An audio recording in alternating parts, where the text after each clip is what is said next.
There's a sobering new study about the long-term effects of alcohol. Having just one drink a day could impact your brain. Alcohol is unbelievably dangerous. I mean, about 10% of people become addicted to it one way or another. A major new study says no amount of alcohol is good for your overall health. It says alcohol accounted for nearly 1 in 10 deaths in people between the ages of 15 and 49. Because of the structure of alcohol, it is what's called both water-soluble and fat-soluble. Translated into what's meaningful for you, what that means is when you drink alcohol, it can pass into all the cells and tissues of your body. It has no trouble just passing right into those cells.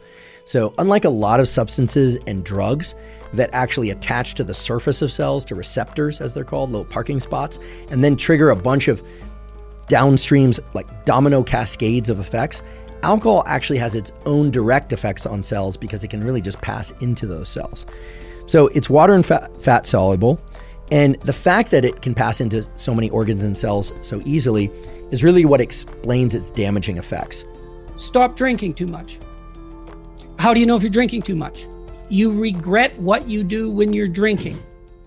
It's interfering with other important goals. It's causing you financial distress. It's getting you in trouble with your friends or your family. It's getting you in trouble with the police. Stop abusing substances if you can, right? If you see that they're hurting you. Physical health. Are you in decent shape? Are you strong and coordinated? And if you're not, you'd be better if you were. Only a few minutes after the first drink, alcohol has already crossed the GI tract and entered the bloodstream. Alcohol then travels through the arteries between the brain and the skull. From there, the arteries branch out into smaller capillaries directly into the brain. At that point, the alcohol has crossed the blood-brain barrier. At low doses, say after 1 or 2 drinks, alcohol has a stimulating effect. Scientists now understand that at these low doses, alcohol stimulates the brain's so-called reward circuitry. This is a neural circuit in the brain that motivates behavior, and it's particular behavior that produces rewards. Think stuff like sex or social status, or worse, other drugs. Now, one way alcohol achieves this is by indirectly stimulating the release of dopamine, which is the neurotransmitter regulating this reward circuitry. This dopamine release is also thought to be linked to the buzz that you get after a couple of glasses, which is, the mild sense of euphoria. You say there's 23 detrimental health effects. What are those? It does include significant conditions like diabetes, cardiovascular disease, cancers, liver disease, cirrhosis. Those sorts of things are much more likely. So the key thing to understand here is that when you ingest alcohol, you are, yes, ingesting a poison, and that poison is converted into an even worse poison in your body, and some percentage of that worse poison is converted into a form of calories that you can use to generate energy, generate ATP.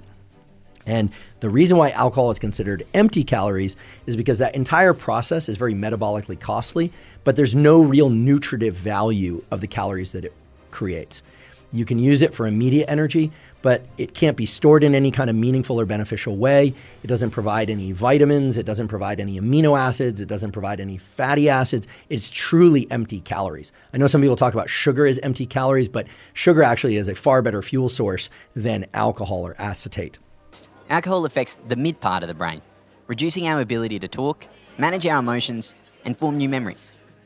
Finally, excessive drinking affects the back of the brain, decreasing coordination and functions crucial for survival, like breathing. The more you drink, the less active your brain becomes. If you're under 25, alcohol can have a long-lasting impact on how your brain develops. I found this very interesting. Genes matter, but also the age in which somebody starts drinking really matters. People who start drinking younger are at great risk for developing alcoholism, even if they don't have alcoholism in their family. Now, of course, you don't have to be an epidemiologist to understand that if you grow up in a family of drinkers and alcohol is everywhere, and especially if there's peer pressure or lack of oversight, then there's going to be a higher tendency, or a higher probability, I should say, that you will start drinking at a younger age. However, even people that grow up nowhere near their relatives, if they start drinking at a young age, so for instance, at 13 or younger, or 14 or 15, there's a much higher probability that they're going to develop a long-lasting dependence on alcohol.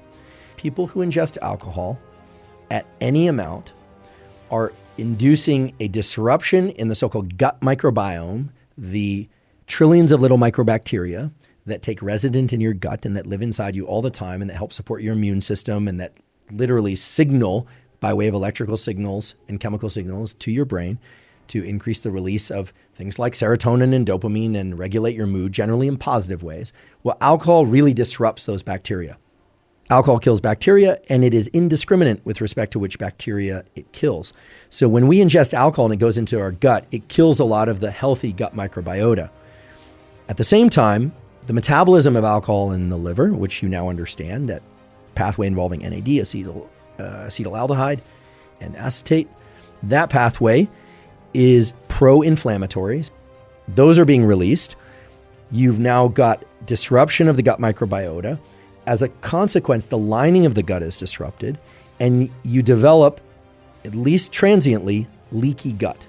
That is, bacteria that exist in the gut, which are bad bacteria, can now pass out of the gut into the bloodstream. So you've got bad bacteria from partially broken down food moving out of the gut. The good bacteria in the gut have been killed. You might say, why doesn't the alcohol kill the bad bacteria in the gut?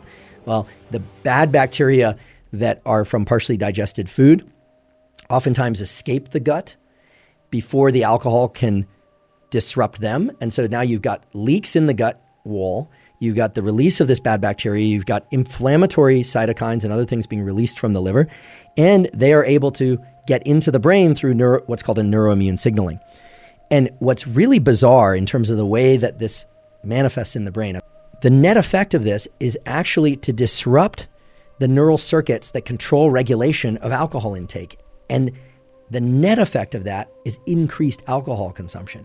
So this is just terrible, right? I mean, you're taking in something that disrupts two systems, the gut microbiota, and it disrupts it in two ways. It's killing the good gut microbiota, and it's allowing the bad bacteria to move from the gut into the bloodstream. You've also got pro-inflammatory cytokines coming from the liver, and those converge or arrive in the brain and create a system in which the neural circuits cause more drinking.